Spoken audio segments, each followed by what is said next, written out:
Hello! I am here to share with you the creative process of the piece titled Self-Portrait, choreographed by Stephanie Sherman and myself, and filmed and edited and also creatively constructed with the help of Mowgli, Marika, and Mikkel. It was such a life transformation for me to create this piece with Stephanie, and I just needed a way of documenting it and to share it with the world because it just needed to be shared.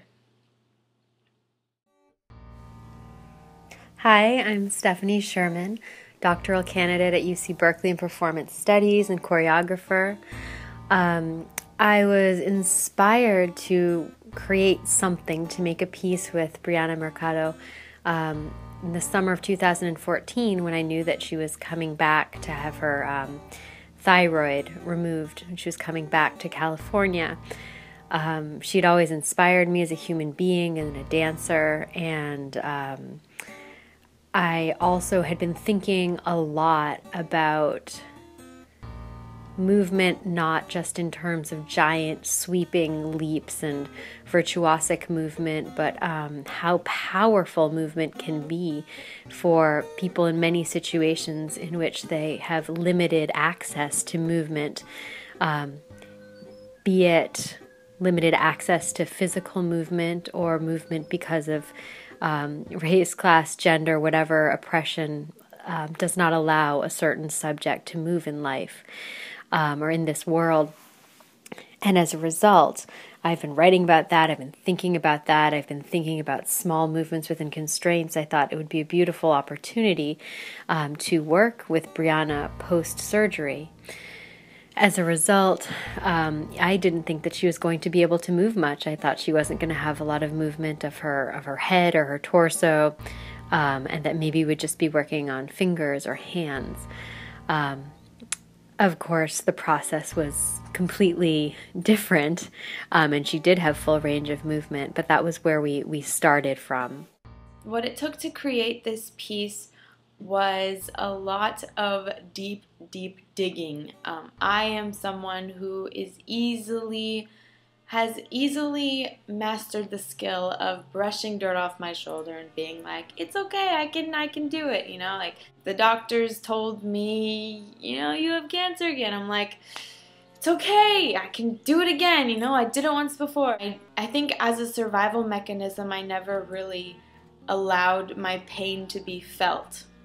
I just moved on and kept going on, and I think that, you know, kept me going. I focused on dancing, or I focused on like what I wanted to do instead of like the illness, the diagnosis that was thrown at me. So I just never really allowed for my pain to be felt. This piece really allowed me to explore that pain and to see how there is beauty in that struggle, in that pain.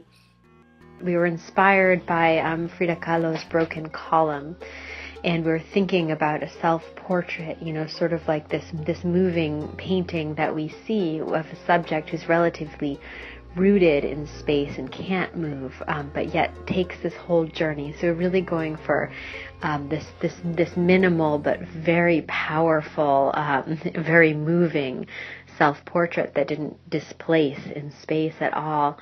The movements were generated from long conversations with Brianna about all of her experiences, and really generated from the places, making a physical map of all the places where her body was cut into, radiated, where things were taken out, all of these war zones, all of these places of violation.